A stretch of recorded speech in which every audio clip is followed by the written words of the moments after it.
미국의 캘리포니아 북쪽에 가면은 레드우드 국립공원이 있습니다. 직접 저는 가보지는 않았지만 거기 보니까 그 땅 자체가 큰 바위, 안반으로 돼 있어서 나무가 그렇게 제대로 자라기가 어려운 환경이라고 해요. 그런데 희한한 것은 거기 있는 나무들이, 레드우드 나무가 굉장히 큽니다. 뭐 작게는 6, 70cm부터 시작해서 가장 많이 자란 것은 거의 1000m까지 자란 나무들이 있습니다.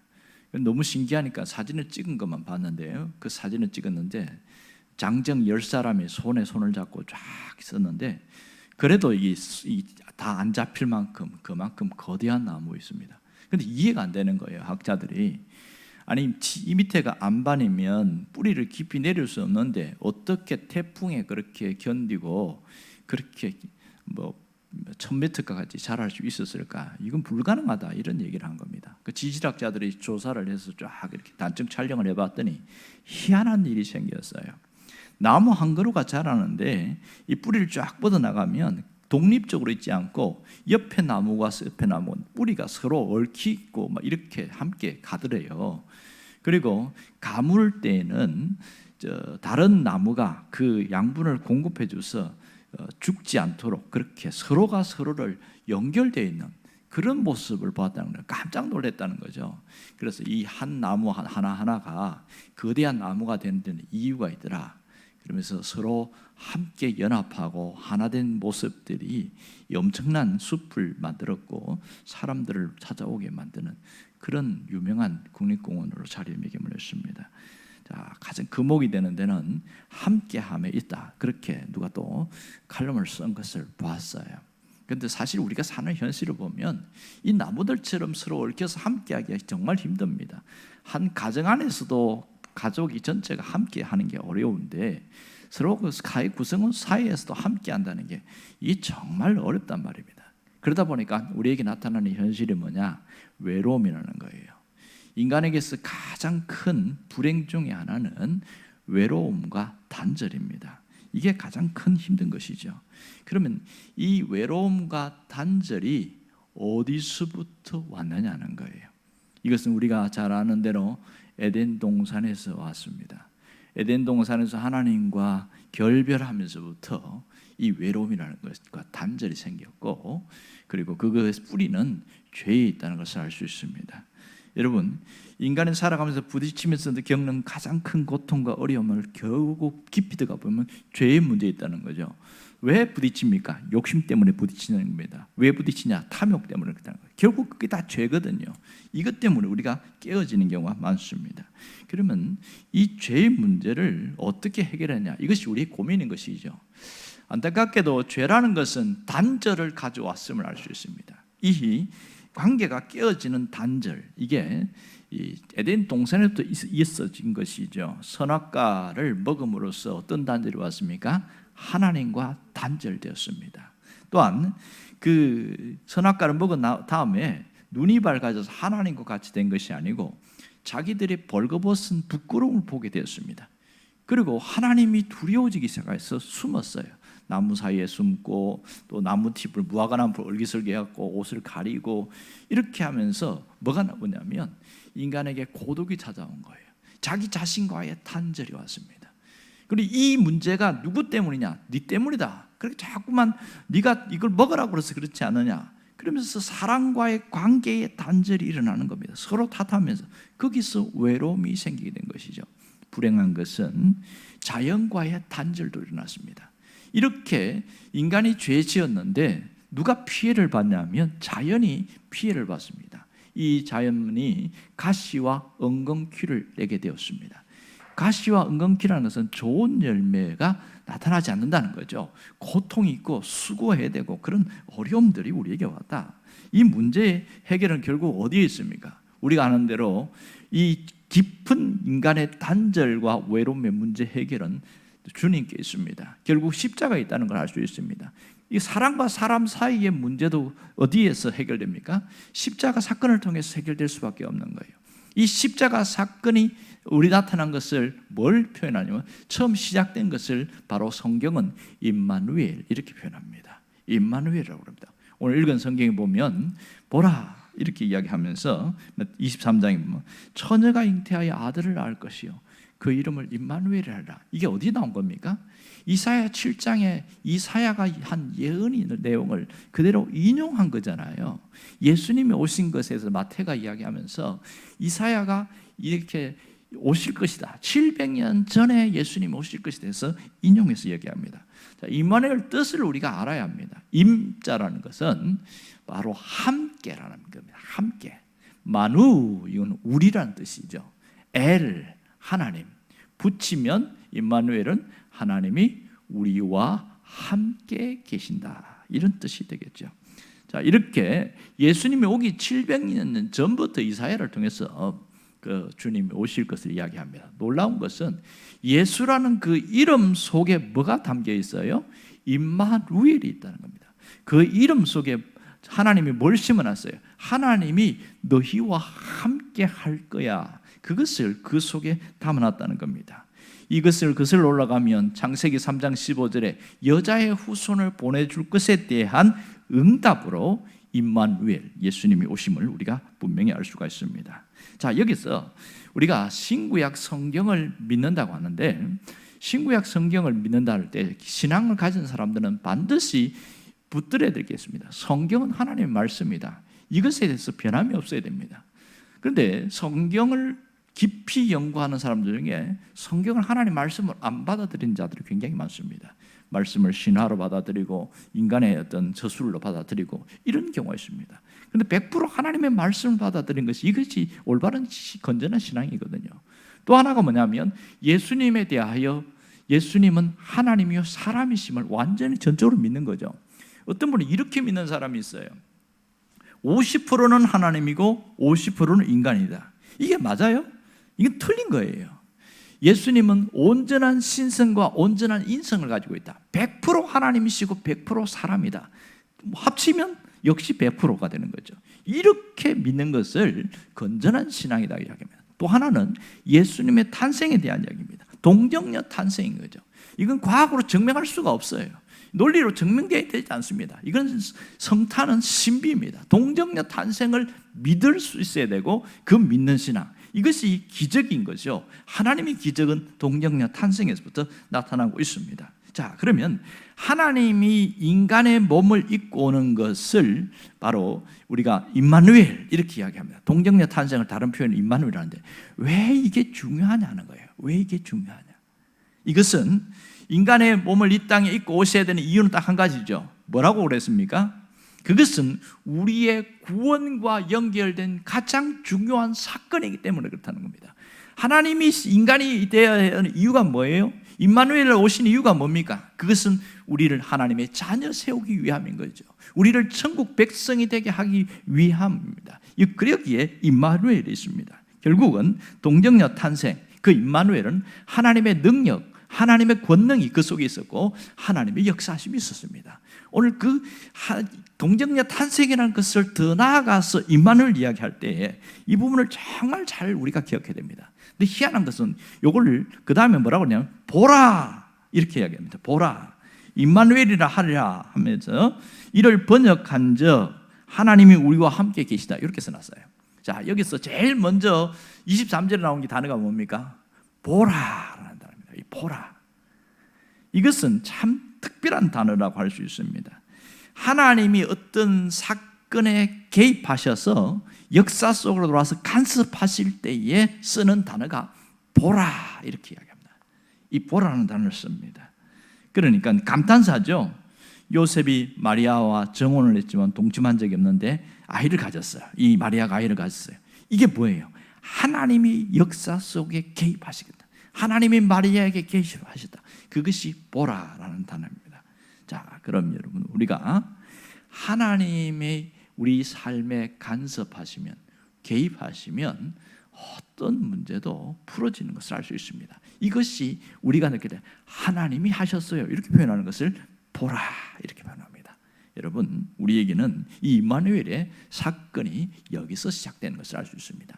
그 다음 또 우리가 주의할 것은 남들이 보지 않는 단어 중에 이를 번역한 즉 하는 단어입니다. 이를 번역한 즉 이 말은 원래는 히브리어를 헬라어로 번역했더니 이런 뜻입니다. 그러니까 구약 성경을 신약 성경으로 번역할 때에 그 뜻입니다. 이사야 7장의 말씀을 번역했더니 이렇게 번역한 적, 그런 원래 뜻이 있는데요. 자, 이렇게 이게는 굉장히 놀라운 영적인 의미가 있는데요. 하나님이 우리에게 찾아와서 일하실 때는 이렇게 똑같이 언제나 번역해서 찾아오신다는 거예요.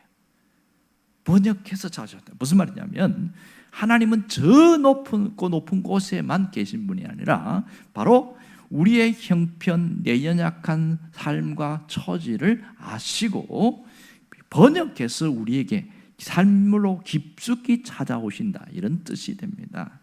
여러분, 번역한 적 하나님은 우리의 위로자로, 우리의 친구로 찾아오시는 분이시다, 이걸 이 속에 담고 있다는 것이죠. 때로는 몸이 아프거나 마음이 아프거나 영적으로 고통당하는 자에게 하나님이 우리에게 오실 때 번역한 적, 우리 육체의 치유자로 오시고 마음의 치유자로 오시고 영혼의 치유자로 오신다, 이런 얘기를 하고 있습니다.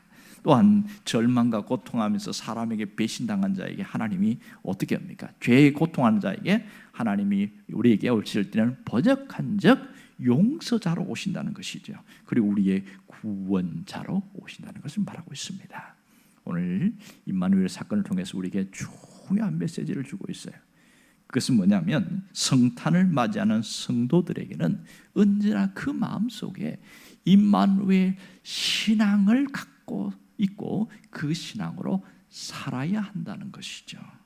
임마누엘 신앙은 얼마나 중요하냐면 우리 삶을 일으키는 능력이고 내 삶을 세우는 강력한 엔진임을 알 수가 있습니다. 임마누엘 신앙, 단순히 개념이 아니라 임마누엘 신앙이 중요한 것을 이야기합니다.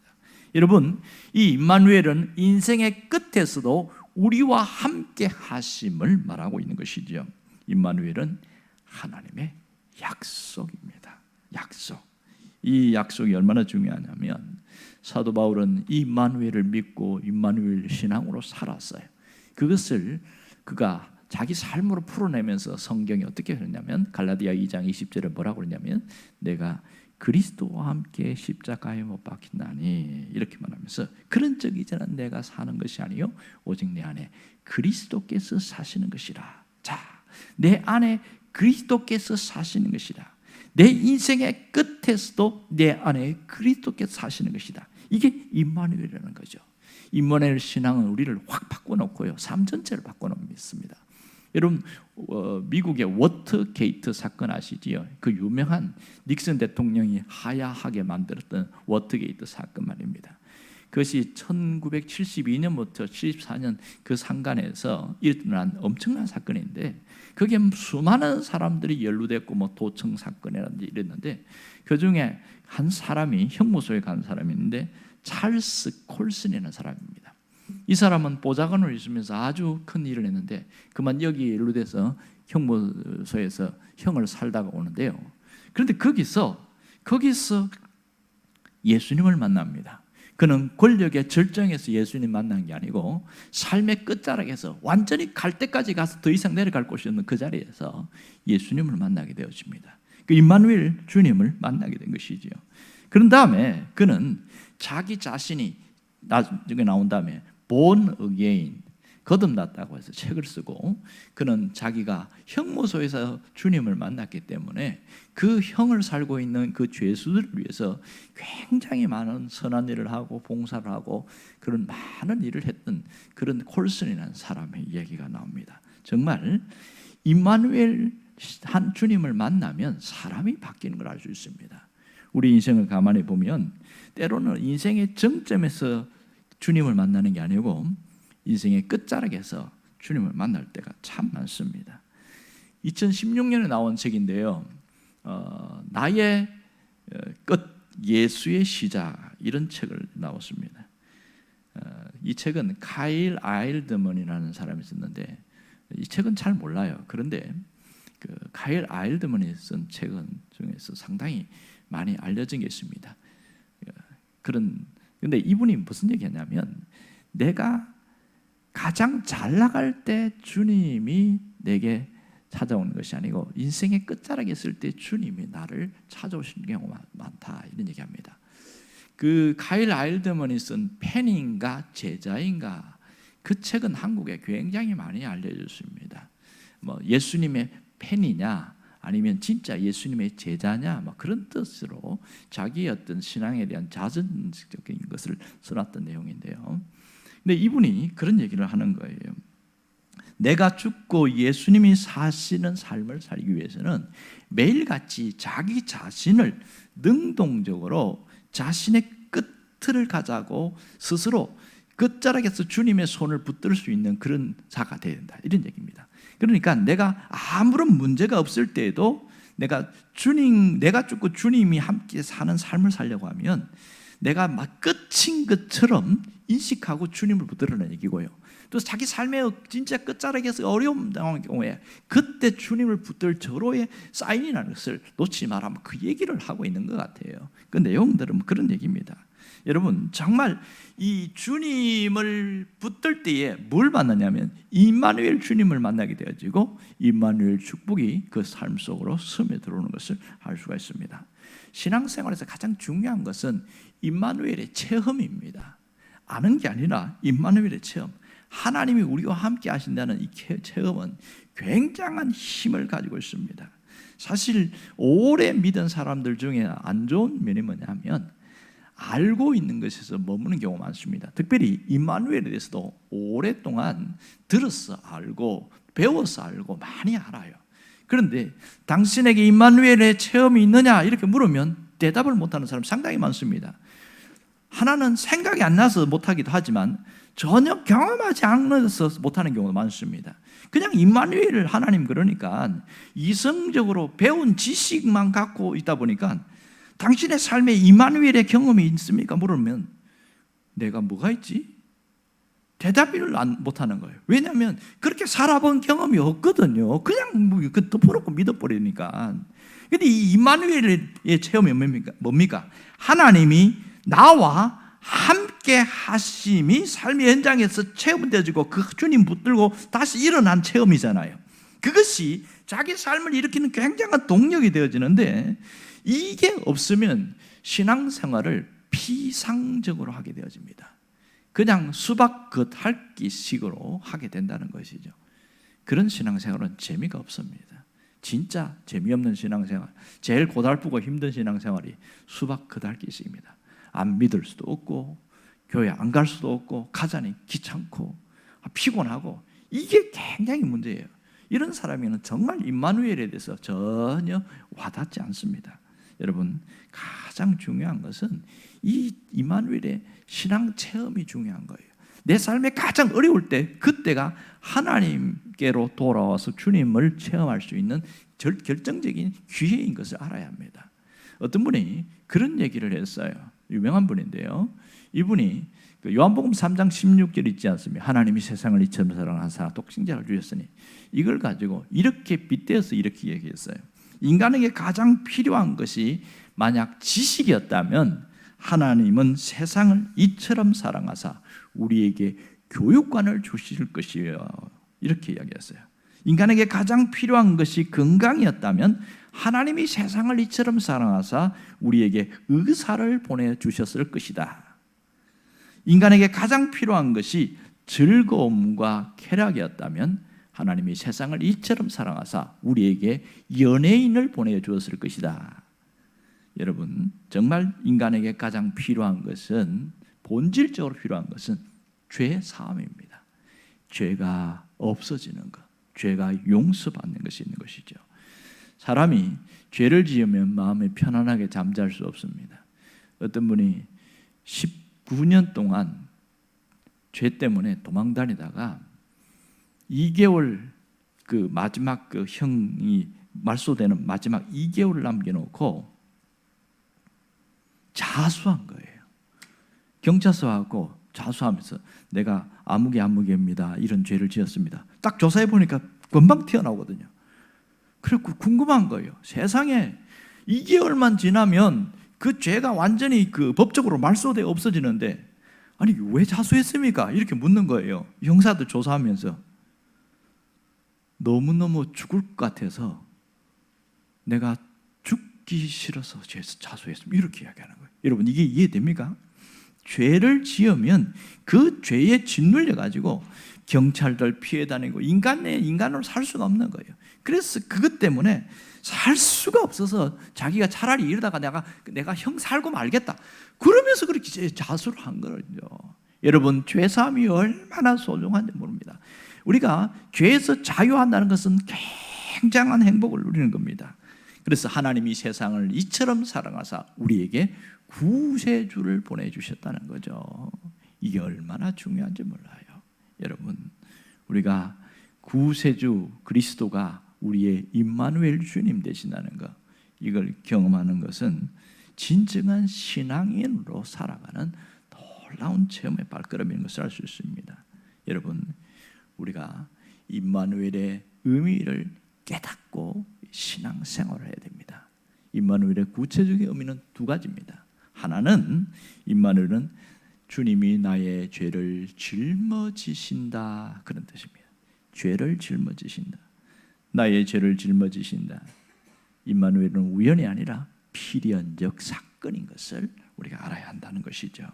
여러분 우리에게 주님이 임마누엘 오시다는 사건 자체는 엄청난 일입니다. 왜냐하면 무한하신 분이 유한한 인간의 육체 속으로 오신 것이고 시간에 구애받지 않는 분이 인간의 시간 속으로 오셨어요. 전혀 인간 역사에 영향받지 않는 분이 인간의 역사 속으로 들어온 것이 임마누엘이잖아요. 그러니 얼마나 중요한지 모릅니다. 나의 죄를 짊어지고 가시는 분이기에 임마누엘을 신앙을 붙들면 죄에 짓눌리거나 죄의 의식에 사로잡혀 살지 않는다는 것이죠. 두 번째는 이 임마누엘은 내 아픔과 고통을 주님께서 함께 하신다는 것을 의미합니다. 내 아픔과 고통을 주님이 함께 하신다는 것이죠. 여러분 심리학에서는 함께 하신다는 걸 어떻게 풀이했냐면 공감적 이해 이렇게 표현합니다. 공감적 이해. 그러니까 임마누엘을 심리학으로 표현하면 주님이 우리에게 우리의 마음과 우리의 상처와 우리의 아픔을 공감적으로 이해하신다 이런 뜻이 되겠죠. 여러분 정말 주님은 우리에게 함께 하시려고 우리의 아픔을 친히 당했어요. 예수님이 가장 가난하게 살아갔고 태어날 때도 남들처럼 아랫목에 태어나지 않고 그 밖에서 그 짐승에 있는 우리에서 그렇게 또 강보에 쌓여서 태어난 그 이유를 설명하는데 언젠가 제가 설교할 때 이야기했지요. 이건 이유가 뭐라고 그랬어요? 우리의 가난에서 부욕케 하기 위함이다. 고린도후서 8장 9절에 그 말씀이 나오잖아요. 그러니까 가장 가난하게 되시면 우리의 마음 공감적 가장 어렵고 약한 자들 이해하기 위함입니다. 배고프고 잠 못 자고 힘들고 그런 어려움을 당한 것은 우리를 이해하기 위함인 것을 알 수 있습니다. 주님은 우리의 아픔을 아십니다. 내 고통을 아십니다. 정말 숨이 막힐 만큼 힘들 삶을 사는 걸 압니다. 여러분 가장 힘들 때가 언제인 줄 아세요? 언제 가장 숨이 막힙니까? 문제가 해결돼야 되는데 해결되지 않고 갑자기 모든 것이 정지되는 상황이 오는 그때가 가장 힘듭니다. 그것이 돈 문제일 수도 있고요. 그것이 건강의 문제일 수 있습니다. 그것이 틀어진 관계에 깨진 문제일 수 있습니다.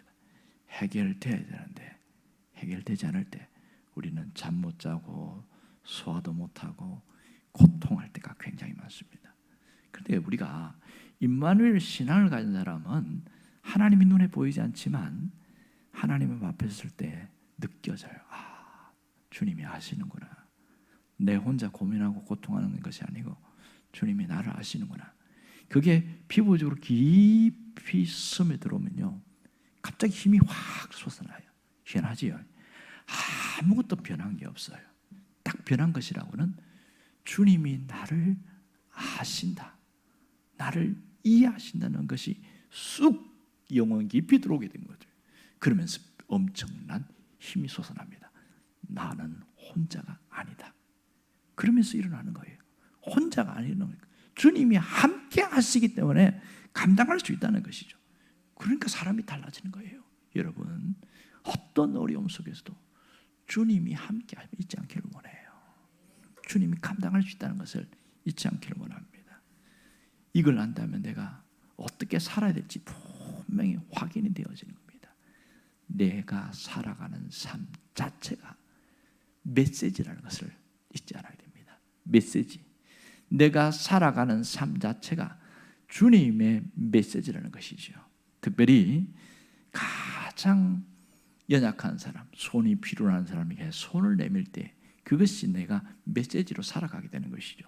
위로가 필요한 사람에게 따뜻한 말 한마디, 격려가 필요한 사람에게 따뜻한 말 한마디, 사랑이 필요한 사람에게 뭔가 그에게 필요가 전달될 때 그 삶이 주님의 메시지가 된 겁니다. 뿐만 아니라 내가 인생의 끝에서 가장 힘들어할 때 버티고 견디고 이겨내는 것 자체가 주님의 메시지입니다. 다른 사람들을 보면서 야, 저러다가 인생 끝날 줄 알았는데 어떻게 잘 살아가네.